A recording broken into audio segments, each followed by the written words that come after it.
हमसे पहले जो लोग हार रहे थे, भाजपा जब हार रही थी, सुशील कुमार मोदी जी पर लोगों ने आरोप लगाए, उनकी पार्टी के लोगों ने आरोप लगाए कि वो तो टिकट बेचते हैं। भाजपा के कई नेताओं पर तब आरोप लगे। आज हम हार रहे हैं तो हमारे नेताओं पर आरोप लग रहे हैं। पप्पू यादव जी की भूमिका पे बात कर रहे हैं। पप्पू यादव जी कांग्रेस को समर्थन देते हैं।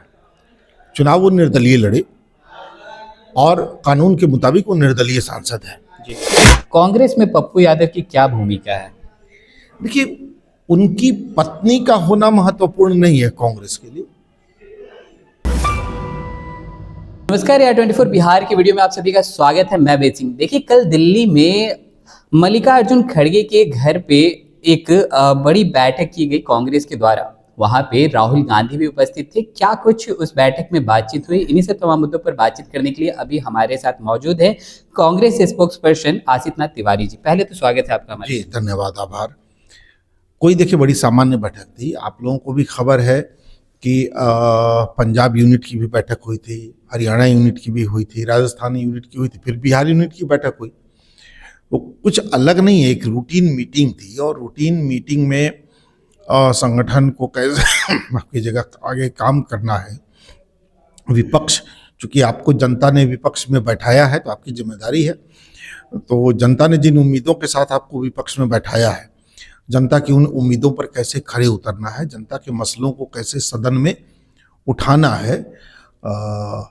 इसके अलावा संगठन सृजन, जो महत्वपूर्ण बात है कि भाई बूथ स्तर से लेकर प्रदेश स्तर तक संगठन को कैसे ठीक किया जाना है। जो एक और महत्वपूर्ण बात हुई वहाँ, वो ये हुई कि टैलेंट हंट, जो बिहार का टैलेंट है वो कॉलेजों से कैसे निकाला जाए। कॉलेज में जो बच्चे हैं, गांव में जो लोग हैं, शहर में जो लोग हैं, तो एक टैलेंट हंट के जरिए बिहार का टैलेंट तो है ही, तो उसे राष्ट्रीय स्तर पर कैसे पहचान दी जाए।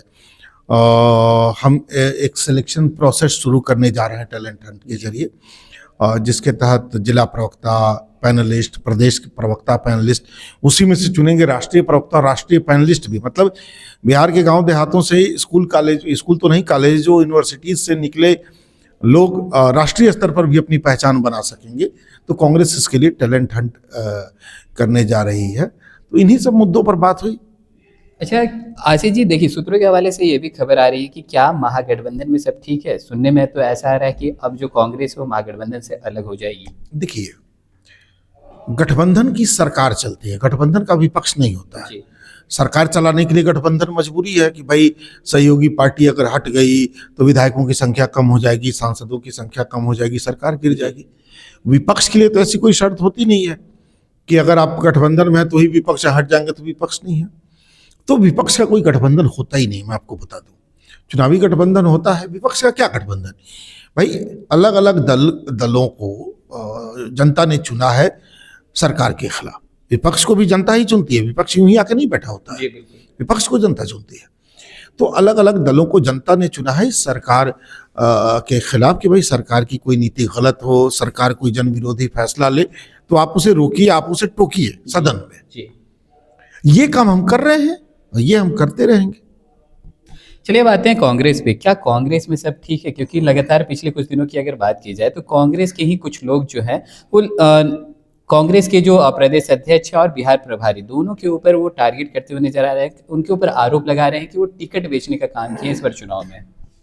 देखिए, हारी हुई पार्टियों में अक्सर इस तरह के हालात पैदा होते हैं। आज हम हारे हैं, हमसे पहले जो लोग हार रहे थे, भाजपा जब हार रही थी, सुशील कुमार मोदी जी पर लोगों ने आरोप लगाए, उनकी पार्टी के लोगों ने आरोप लगाए कि वो तो टिकट बेचते हैं। भाजपा के कई नेताओं पर तब आरोप लगे। आज हम हार रहे हैं तो हमारे नेताओं पर आरोप लग रहे हैं। होता यह है कि किसी भी सीट से 10, 15, 20 दावेदार होते हैं। टिकट तो किसी एक को मिलेगा। अब जिसको मिल गया वो तो मिल गया। अब जिसको नहीं मिला उसमें से कुछ लोग पार्टी के काम में लग जाते हैं, कुछ लोग निराश होकर पार्टी के काम में नहीं लगते, अपने घरों में बैठ जाते हैं, और कुछ लोगों को लगता है कि भाई बेच दिया इसलिए हमें नहीं मिला। तो ये बहुत ही स्वाभाविक रिएक्शन है, किसी भी राजनीतिक दल में हो सकता है। हमारे यहाँ जो हो रहा है चिंता का विषय जरूर है, लेकिन ये स्वाभाविक है, इतना स्वाभाविक नहीं है। और ऐसा भी नहीं है कि कोई पहली बार हो रहा है, सभी राजनीतिक दलों में होता है। खबरें तो ये भी आ रही हैं कि आपके जो 6 विधायक हैं दूसरे पार्टियों के संपर्क में हैं। नहीं, देखिए मीडिया ने बड़ी मेहनत की जिस दिन से चुनावी नतीजे आए। मीडिया ने बड़ी मेहनत की है। मीडिया ने पूरा जोर लगाया कि भाई कांग्रेस टूट जाए, कांग्रेस के विधायक दूसरे दल में चले जाए। मीडिया की मेहनत से मैं अभिभूत हूँ। कितनी मेहनती मीडिया है ये, कांग्रेस को तोड़ने में कितनी ऊर्जा मीडिया के लोग लगाते हैं, लेकिन क्या कीजिएगा, उनकी मेहनत सफल नहीं हो पा रही है। मीडिया के तमाम प्रयास बेकार साबित हुए। दिल्ली की हमारी बैठक में हमारे सभी विधायक पहुंच गए। उनके पहुंचने के बाद तक कई मेन स्ट्रीम चैनल की मैं बात कर रहा हूं, में खबर चली कि भाई बैठक में नहीं पहुंचे विधायक तो टूट गई कांग्रेस, जबकि सब बैठक में मौजूद थे। बाद में जब हमने तस्वीरें जारी की, वीडियो जारी की, तो भी बेचारों को बड़ी तकलीफ हुई चलाने में। कल तो मैं एक चैनल गया तो मैंने ये बात कही भी कि आज तो बड़ा कष्ट हुआ होगा आप लोगों को, इतनी आप लोगों ने मेहनत की, लेकिन कांग्रेस नहीं टूटी तो तकलीफ में आप लोग होंगे। वो लोग हंसने लगे। तो मीडिया ने मेहनत की, ऐसा नहीं है, लेकिन कांग्रेस क्या है ना सर, कांग्रेस की जड़ें बड़ी गहरी हैं। कांग्रेस आज की पार्टी नहीं है। कांग्रेस ने इस देश को गढ़ा है। आज जो नक्शे पर आप भारत देख रहे हैं ना, ये किसकी देन है? किसकी देन है? ये कांग्रेस की देन है। इस तरह का देश नहीं था। राजा महाराजा होते थे, उनकी अपनी रियासतें होती थी, उनका अपना राजपाट होता था, उसी को लोग देश मानते थे। कांग्रेस ने रियासतों को मिला के, राजे रजवाड़ों को खत्म करके एक देश गढ़ा, भारत। तो इसकी जड़ें बड़ी गहरी हैं, बड़ा आसान नहीं है इसको तोड़ लेना, इसको मिटा देना। अच्छा, कल की जो बैठक हुई, खबरें तो ये भी चल रही हैं कि राजेश राम जो प्रदेश अध्यक्ष हैं उनको बदल लिया जाएगा। कितनी सच्चाई लग रही है इस बात में? अब जो लोग खबरें चला रहे हैं वो तो बैठक में थे नहीं। जो लोग बैठक में थे वो बता रहे हैं कि ऐसी तो कोई बात हुई ही नहीं। यही तो मजेदार है। इसलिए तो मैं कह रहा हूं कि मीडिया की इस मेहनत को सलाम है। कांग्रेस को तोड़ने के लिए कितनी ऊर्जा आज की मीडिया लगा रही है, आप देखिए। जो लोग बैठक में थे, लगातार संवाद मेरा होता रहा, और आपको मैं बता दूं कि बैठक की पहली तस्वीर भी मीडिया को मैंने ही जारी की। पहली तस्वीर मैंने ही जारी की। तो भाई वहां तो लोगों ने ऐसी बात सुनी नहीं, और पता नहीं मीडिया को कैसे पता है कि अंदर क्या बात हुई। करने दीजिए मेहनत, अभी बेचारे कर ही रहे हैं मेन स्ट्रीम वाले, करने दीजिए। चलिए, एक आखिरी सवाल रहेगा कि कल की बैठक में पप्पू यादव भी वहाँ मौजूद थे और उनकी पत्नी भी वहाँ मौजूद थी। कांग्रेस में पप्पू यादव की क्या भूमिका है?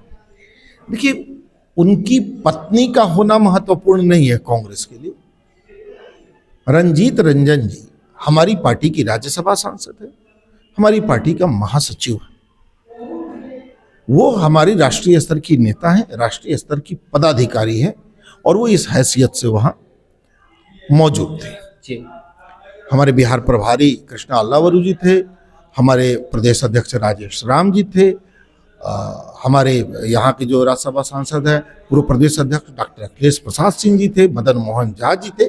तो बिहार कांग्रेस की ही बैठक थी, तो बिहार कांग्रेस के तमाम बड़े नेता थे, उसमें वो भी थे। पप्पू यादव जी की भूमिका पे बात कर रहे हैं। पप्पू यादव जी कांग्रेस को समर्थन देते हैं। चुनाव वो निर्दलीय लड़े, और कानून के मुताबिक वो निर्दलीय सांसद है। जी। वो कांग्रेस की नीतियों का समर्थन करते हैं, कांग्रेस की लीडरशिप को स्वीकार करते हैं। उन्होंने दिल्ली में कांग्रेस पार्टी को ज्वाइन भी किया था। जी। लेकिन चूंकि सांसद वो निर्दलीय हैं, तो सांसद वो निर्दलीय ही गिने जाएंगे, लेकिन वो उन्होंने कांग्रेस की सदस्यता ली है, इस हैसियत से वो आते जाते हैं। यानी पप्पू यादव जी कांग्रेस में है? भाई मेंबरशिप ली है बाज़ाब्ता, तो अब तो वही ये बताएंगे कि हैं कि नहीं है। लेकिन अगर मेंबरशिप ली है तो हम तो मान के चलेंगे कि हैं। अच्छा, कल कुछ विधायक दल के नेता के ऊपर भी कुछ बातचीत हुई, क्योंकि जो अभी पिछले जो विधायक दल के नेता थे शकील अहमद खान, वो तो अपने विधानसभा से चुनाव हार चुके हैं, क्योंकि 2 तारीख से विधानमंडल का सत्र भी चालू होने वाला है। इस पे क्या कुछ चर्चा हुई? निश्चित तौर पर कई सारे मुद्दे उठाए गए, कई सारे मुद्दों पर वहाँ बातचीत हुई, और इसमें ये भी एक मुद्दा था। और ये जिम्मेदारी प्रदेश कमेटी की होती है, प्रदेश नेतृत्व की होती है। तो जिम्मेदारी है, तो भी कहा गया कि जल्दी कर दीजिए। उम्मीद है कि जल्दी चयन हो जाएगा। चलिए, बहुत बहुत धन्यवाद। तो जैसे कि आप सुन रहे थे, हमारे साथ मौजूद थे कांग्रेस के स्पोक्स पर्सन आसित नाथ तिवारी जी। इन्होंने साफ तौर पर बताया कि कल की बैठक में किन किन मुद्दों पर बातचीत हुई, और हाँ, इन्होंने पप्पू यादव की भूमिका के ऊपर भी बताया कि पप्पू यादव जो हैं वो सदस्यता ग्रहण किए हैं। अब तो ये उनके ऊपर डिपेंड करता है कि वो कांग्रेस के नेतृत्व को कितना मानते हैं। तो चलिए, और भी ऐसे तमाम खबरों का सिलसिला इसी प्रकार बना रहेगा। या 24 बिहार पे अपने राय प्रतिक्रिया हमारे कमेंट बॉक्स में जरूर साझा करें। धन्यवाद।